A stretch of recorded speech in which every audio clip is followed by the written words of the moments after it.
Our next speaker will be Mark Nosacka. Mark Nosacka is Chief Executive Officer of Good Samaritan Medical Center in West Palm Beach, an accomplished healthcare executive with approximately 3 decades of healthcare experience. Prior to joining Good Samaritan, Mr. Nosacka served as President and Chief Executive Officer of Community Health Partners, a multi-hospital healthcare delivery system in Lorain, Ohio. He holds a Juris Doctorate degree from Tulane Law School and a bachelor's degree in liberal studies from Loyola University of the South and an RN diploma from Charity Hospital School of Nursing. So he's both a lawyer and a nurse. Most importantly, I think it should be pointed out he has 7 children but still runs this hospital. And he's currently chair-elect of the Chamber of Commerce of the Palm Beaches. Mark? That's great. Good morning, everyone. Good morning.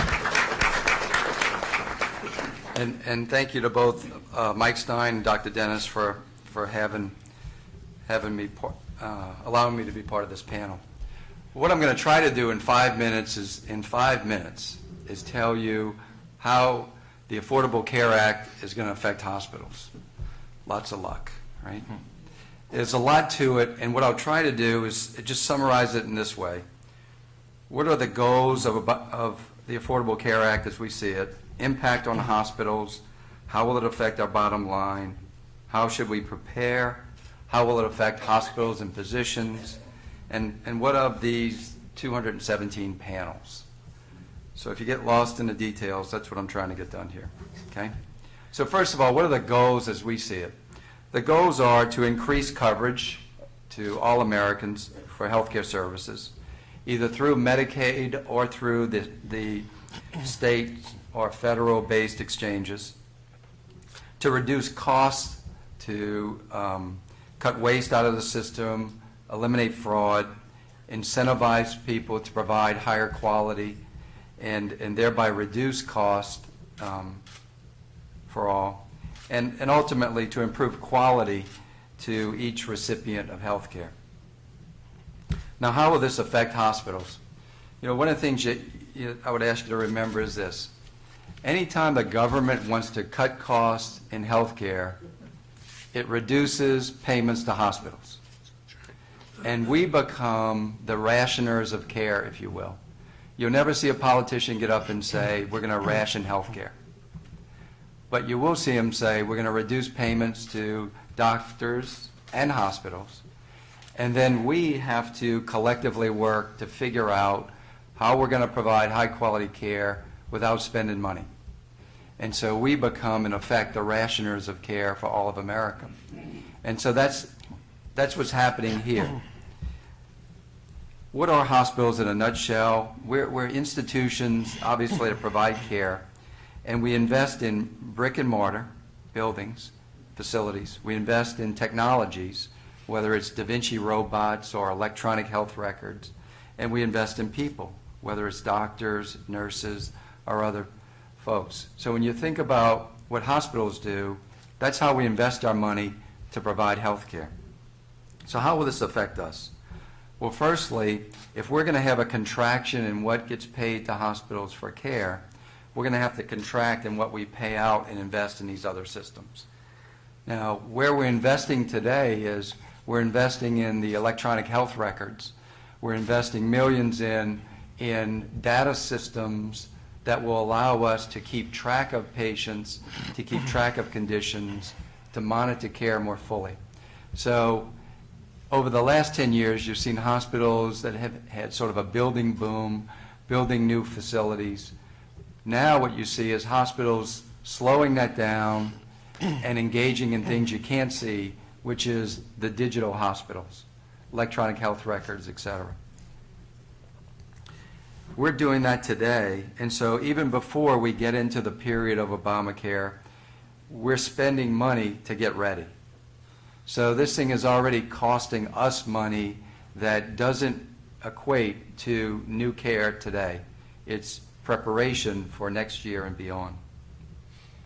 What we are going to see is the uninsured get insurance.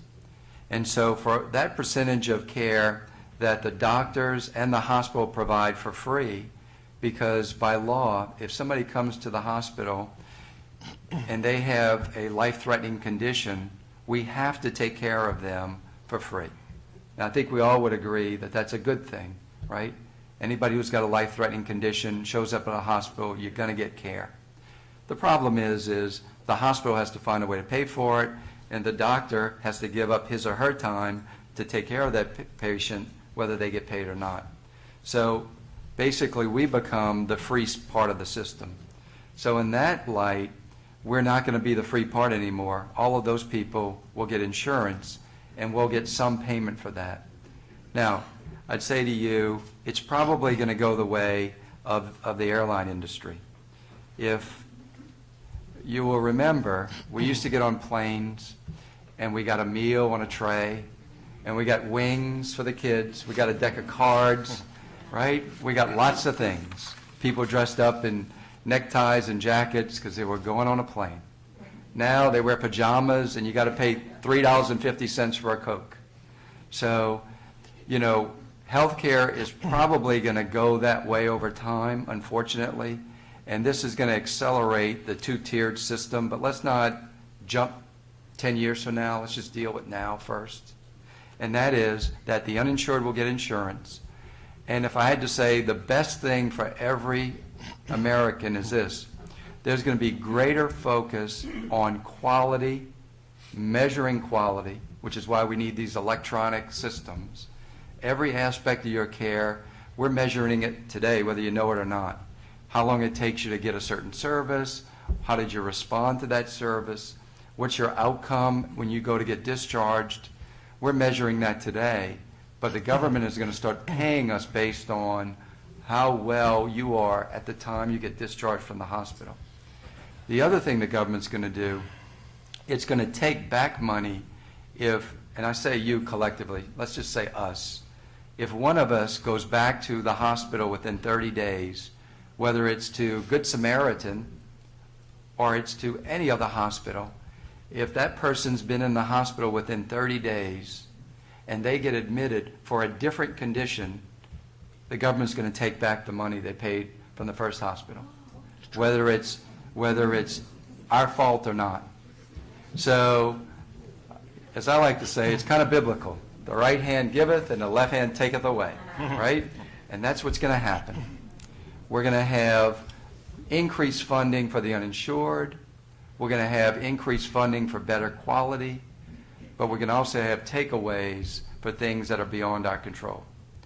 And at the end of the day, society, the government is going to expect the hospitals to figure out a way to ration care to sustain the system for everyone. Now, how will that affect our bottom line?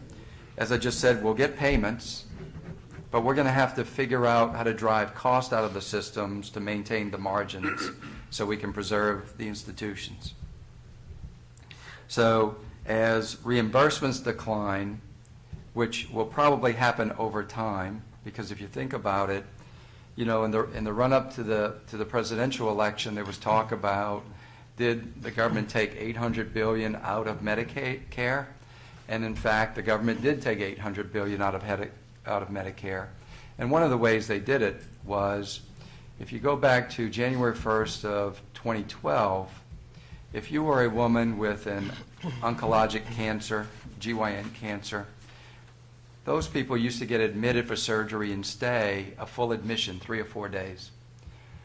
With the stroke of a pen, those people now get admitted for something we call observation status, which is it's an outpatient procedure that lets the patient stay in the hospital for a whole day. And the government basically cut the payment by probably 2/3 overnight.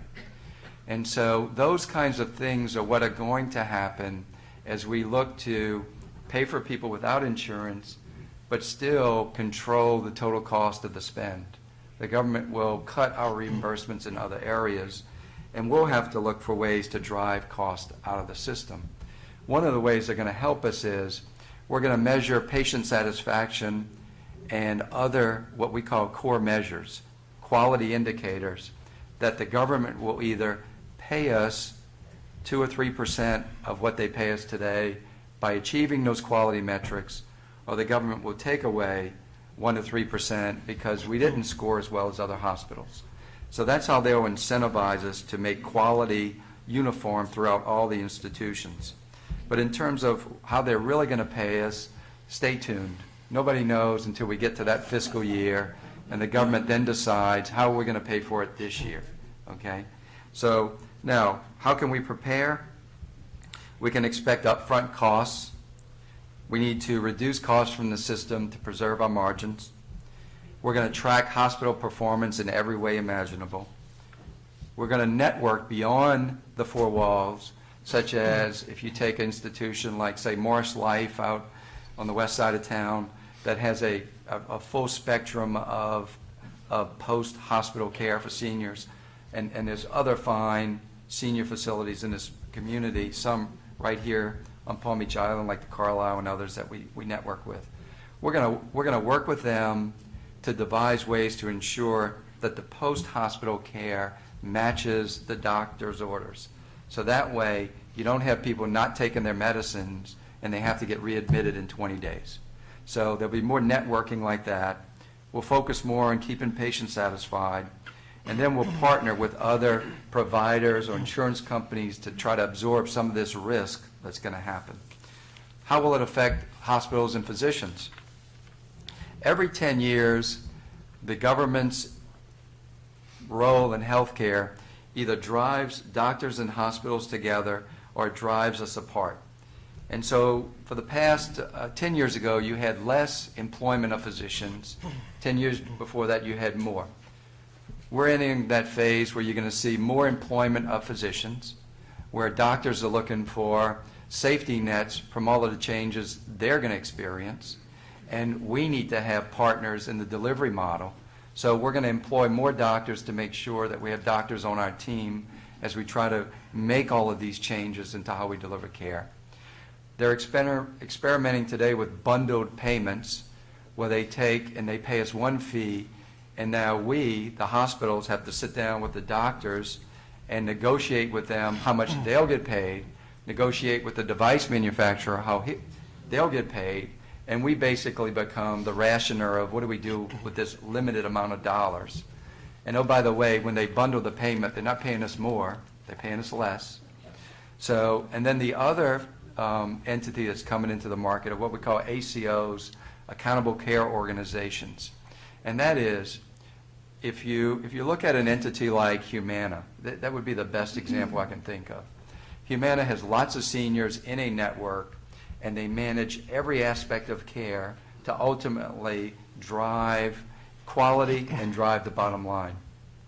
ACOs are networks of physicians that will either have a hospital partner or a contract with a hospital.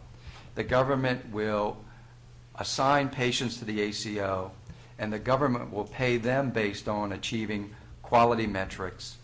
And if the physicians in there are able to achieve these quality metrics, there'll be bonuses, and if they don't, there'll be penalties. So it's another way to bundle payments in a network to try to drive the total cost down. So we're going to see that happen as hospitals and doctors form a new relationship in the future. What about these 217 panels? Who knows? It's too early to tell. There's lots of things to be worried about, and there's lots of things to be hopeful for. But the fact is, in passing the bill, they said create the law, they said create the panels, but they didn't really define the panels, and the panels weren't created just because the law was created. So what we're going to see is as the government creates these panels will do what all committees do. They do something, and that something affects you and me. And so as it happens, we're going to get greater regulations put upon us. We're going to take more nurses from the bedside and have them reporting data to government agencies. We're going to have to invent pathways for care so that way people get a uniform standard of care. Now, the good side of it is we're already doing that. And it's evidence, it's been research studies that have told us if you have chest pains, when you come to the emergency room, we give you aspirin right away. Right? There's things like that that we're going to do for everyone that are going to ensure standard ways of providing care. And that way, we're giving you the best care we know how to give you. So that's going to happen as we deal with the creation of these panels and the work they do. So with that said, sorry if I went over, Dr. Dennis, but thank you, and look forward to the question and answer.